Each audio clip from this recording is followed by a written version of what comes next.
This project is to learn how to make a piano. This is another really simple one and looks pretty neat for what it is. There's a chair that I like to make with this piano, but the chair is a little more difficult, so you're going to learn the chair later on. But the piano, piece of cake, you can handle this. The thing I like about the piano is it's the first piece that I'm going to teach you that has the opening technique. I'm going to show you how to open a piece, and that's what's important about this. I'll point it out a little bit better when I get to that. Origami, if you want to, you could actually paint little keys on here, make it look neat. You can do that with some pieces of origami to add to it, but for the most part, you can tell that this is a piano. I guess you could call it a bench too, but it's not a bench, it's a piano. So let's learn how to make our piano. And let's see. Green piano? No, we'll save that for the frog. I guess we'll do aquamarine piano. So here we go. Looks a little bit slightly different color. Blue. Call it blue. All right, so start with the colored side down, just like always. This time, instead of starting with a triangle, we're going to do a rectangle. So fold this side, just fold it in half, make a rectangle. Same technique applies. Get that corner as close together as possible, and I only worry about one corner at a time. If this corner is matching up, the corner down here will match up. So I'm matching up just one corner at a time, making it so that I can't see any of the white. If I don't see any of the white, I know that the corners are matched up. I'm holding it with my left hand, pushing it down with my thumb, and now, if this corner was matched up well, then this corner will be matched up well too. So it'll take a little bit of practice. It's hard the first few times that you do it to get the, nice clean folds and matching up the corners, but once you get used to it, it'll be a piece of cake.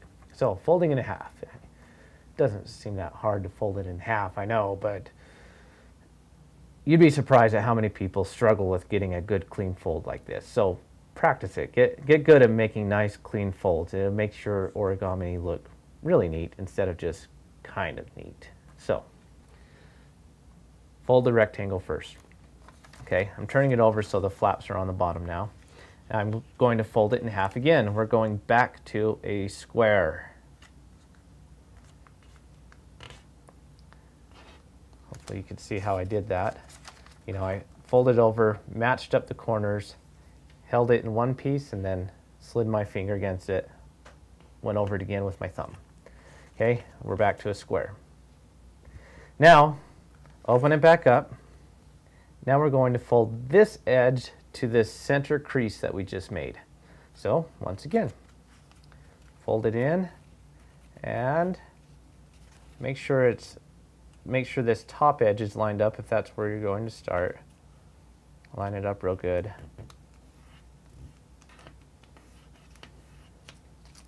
There's one side. Now let's do the other side.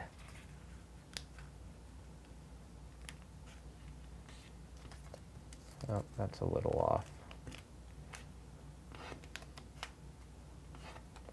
Okay, so now we have kind of a book-looking thing. Okay, we folded it into a triangle, folded it in half, and then folded the centers in. Now here's the tricky part. You're going to do this a ton in origami, so get good at it. It's not too hard, but some of these are harder than others, but this is just a big deal in origami. So we're going to take this piece here, and I'm going to open it up, kind of wiggle my finger in there, right up to the tip so that it opens up. And what I'm doing here is, without letting that fall too much apart, and you want to make sure that it's opening up all the way to the tip. You don't want something like that, where there's parts left over. Not that. Make sure that it's opened up all the way to that fold there, like that. So get that finger in there, fold it up. Now we're going to kind of flatten this out like we're flattening a balloon or something. And make sure this crease here on the top lines up with this crease underneath it. Make sure we get a nice tip up there.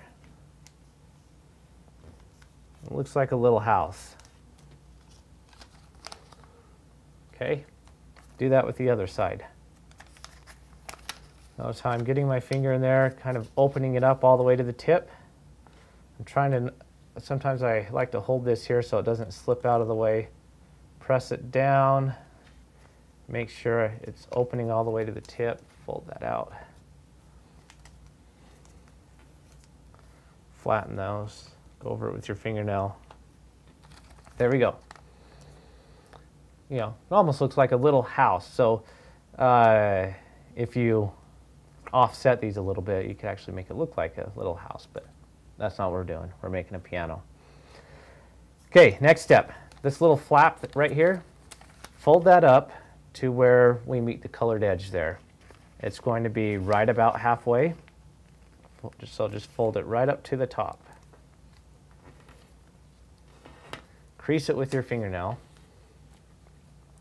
And then we're going to fold it halfway down again.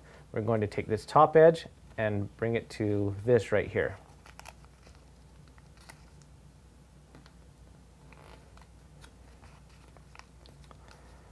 It's a little bit tricky there's kind of a lot of loose pieces there, but work with it, get a nice good edge there.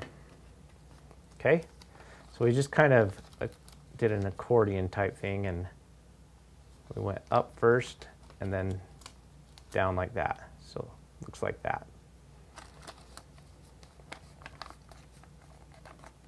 Okay, fold these two flaps in, and now what we're doing here is we're kind of giving the paper the fold it needs to have to hold its position. With origami, to be a true origami, you don't add any tape and you don't add any cuts to make it hold its position. So that's why I'm creasing this to make it hold its position.